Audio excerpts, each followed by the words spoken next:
Player of the game no other than si Kurt Cabello. So, in spite na na-late ka at nakahabol ka sa game at talagang crucial, napaka-crucial ng game na ito, ano muna ang expectations nyo as team sa game na ito with Janus Gourmet? Tuyo. Magandang gabi po sa ating lahat. Magpapasalamat po ako sa Janus. Ayun nga po, despite na Janus yun, meron na po silang kumbaga pangalan. Syempre po, malaking challenge yun sa amin na kumbaga bagong team, bagong po. So, ayun po, yun nga, despite na late kasi galing pa pong trabaho, syempre po, work first tayo dito.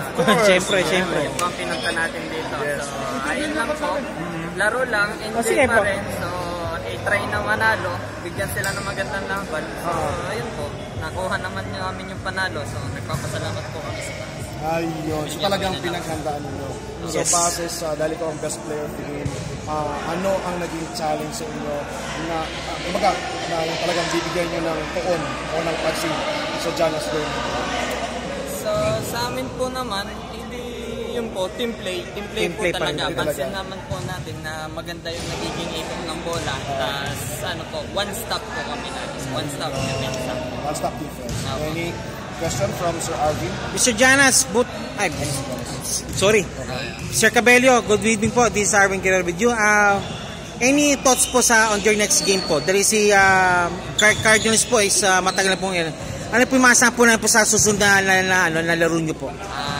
So ayun po, sa mga susunod pa na laro, siguro masaabangan pa na yung buong team play, saka medyo binubuong pa namin yung chemistry namin, kaming Cardinal. So ayun po, more team play po talaga kami sa defense.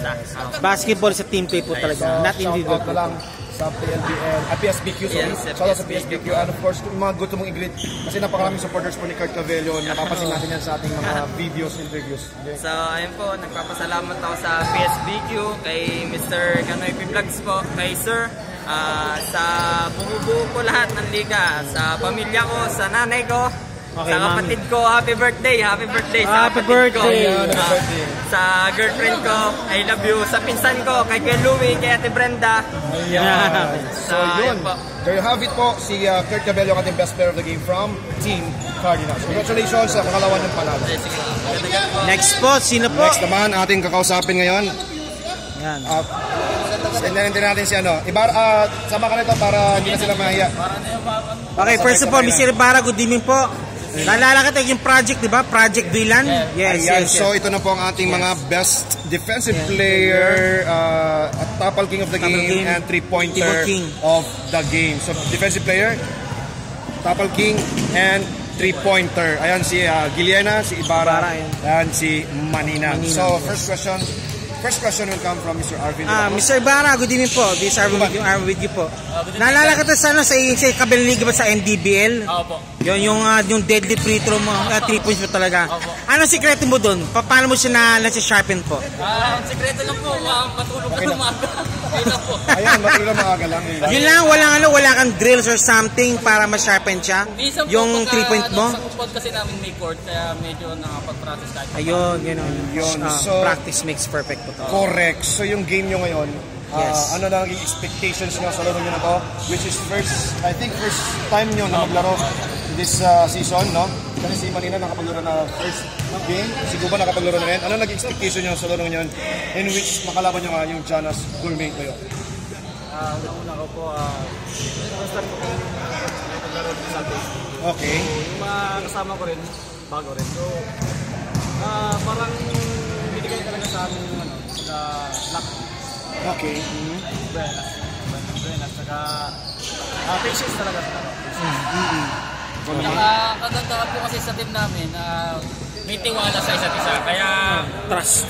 Ako, kaya tira, kung sumablay, baba tayo. Ganun lang po ang, saka yung mga coach po, talagang may tiwala sa mga player. Yun ang importante. Ikaw naman Manina, ano naman ang expectation nyo siyempre? Siyempre, salamat. Manalo kami, lalo na malakas yung kalaban namin. Which is yun ang sabi mga last time na talagang malakas sila. Oo, malakas yung hindi pa namin malam yung next namin makakalaban. Baka mas may malakas pa din. Pero pag-aandahan namin. Okay, sana next game, manalo ulit. Of course, yan naman ang aim. Kami from Guban, which is naganda ng mga assist na ipinakita assist niya. play yan ang So, kanina. ano ang naging expectations nyo, or ano ang naging preparation nyo, anong naging adjustment nyo with this game nyo with John Skirmido? Ayun, makinig lang sa play ng coach. Tapos tiwala rin sa akin. Yes, correct. Yun lang. Matagal na ba kayo magkakasama? Ngayon lang po talaga Hindi, kahit sa ibang liga, as in, huli kayo, no? Pero halatang maganda. Pero parang nagja-jape ka eh. Nagja-jive na kayo agad sa loob ng court. Kaya maganda kasi meron kayong maninang, meron kayong point guard, at meron kayong shooting guard. Kasama yung guwapo na coach. So actually, bago kayo ito, meron tayong 1 to 49 dito. Pipili kayo ng 1 to 49. Meron tayong question dito. Ano lang papatawagan ko? So, Guban muna. First, 1 to 49. Pick a number. Number 10. Meron ka ba bang ibang libangan maliban sa basketball? Okay. Aside from basketball, ano pinagkakabalan mo? ML, Mobile Legends. Okay, computer game. Gamer pala to. Gamer. Pick a number. Pick a number. 15 daw. 15. Ano ang iyong pagmamalaki sa sandaling bilang isang, ayun, as a basketball player? Ilang taon ka na pinagano ng basketball? Since elementary pa ako. Kung tagal ka pala. So, as a basketball player, ano na ba yung naging achievement mo na pwede mong may pagmalaki as a basketball player?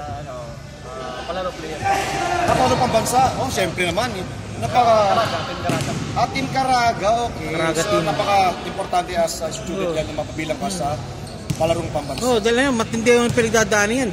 Unit meet, district meet, hanggang provincial and regional meet na yan. Talaga palang Hasang-hasama sa larong basketball. Sir Ibarra? 21. Okay, 21. Ano sa tingin mo ang isang pinakamalaking hamon sa basketball? Challenges sa basketball. Yung pinakamalaking hamon, sa tingin mo, ang pinakahamon sa Pinakamalaking Ang pinakamalaking hamon yung, siyempre, yung mga kalaban, siyempre, mga natin. Yung mga kalaban po natin, talagang player po talaga, talagang team po sila. Kaya kailangan, tanda rin po talaga kami. Kaya, hindi mo talaga masasabi. Yung mga kalaban. Yun. Okay, so from Maninang naman, 44. Grabe. Ngayon na tayo na quarter. Paano mo pala nagiging maganda yung game mo? Kasi talagang iba yung mga galawan mo eh. Paano mo napapabuti? Siyempre, kailangan may adjustment yan. Meron ka dapat learnings. Sa ano lang din, sa experience ko. Wow naman. Oo, di ba? Yun lang. Okay, so, any message mo na sa PSBQ, then sundan nyo na yan ng message ninyo. sa mga supporters, yan. Loved ones, supporters. sa PSB ko, sobrang ganda ng paliga. Thank you. Mga gantong interview na mga ano. Tsaka yung mga picture, mga ano, quality talaga. Kaya, Thank you. mga team dyan na iba, pasok na kayo dito. Thank you so much. Tsaka pwede magpasalamat. Of course, Yeah, boss. Si Ibarra. Ako sa Panginoon dahil walang nasaktan sa amin. Amen. Binabati ko nga pala yung pamilya ko sa Pinas, ang mga anak ko Sam, Kisha, 30, at asawa ko Shelly, at saka yung mama ko, Vicky, si Mami Linda. Saan yan? Sa Malolos, Bulacan, tsaka sa Bicol. Bulakenyo from Malolos, Bulacan, si Ibarra. Ayan, sige. Sir po, maraming salamat po, lalo na sa mga sponsor natin, napakadami po. Sana huwag kayong sumawang sumuporta, lalo na sa ano. Thank you po. PSB. Salamat, maraming salamat po. Family. Family, Shoutout love. po sa family ko, lalo sa anak ko, sa asawa ko. Saan? Sa Pilipinas po, sa Pampanga. Yan, sa Pampanga. Pampanga naman. Sa Suwan po. Sa Swan, Pampanga. Maraming salamat. Alright, congratulations. And, sige. Ngayon, sa PSBU, congrats na rin sa lumalaking liga nyo. Thank you po, sir. Thank you. 4 season to come. Yung binabati ko nga pala yung mama ko, yun lang. Thank you po, sir. Sa Cavite. Cavite. Cavite naman. Sa Cavite. Sa Imos. Imos. Cavite, si Cuba. Ayan, of course, si Gillian. Mga matatapang yun. Maraming salamat dito sa pagkakataon. Itong paliga. Grabe sulit talaga. Saka sa pamilya ko dyan sa Butuan. Kumusta po kayo dyan? Butuan. Okay, there. Some south, right? Caraga area. Ayan, so ito po si Giliena, ang ating Tapal King of the game. So ito, sa Kwentong Kali, meron yan sa Najma or sa outside. So, merong choices dyan. So, kung may kasama ka palit na kasama ka, si Jade. Ayun. So, Okay. pwede kayong mag-date dyan. Kasi merong budol fight din dyan. 99 po, budol fight po dyan. Kasi may pagpipilian dyan. So, magpasalamat ka muna sa Kwentong. Okay. Maraming maraming salamat po sa Kwentong Kalye. Ayan, sa lahat sa Maharlika, sa lahat po ng sumuporta sa Ayan, there you have it, guys. And Giliana from yes. And also, sa ating Tapal King of the okay, and also in coach, winning coach.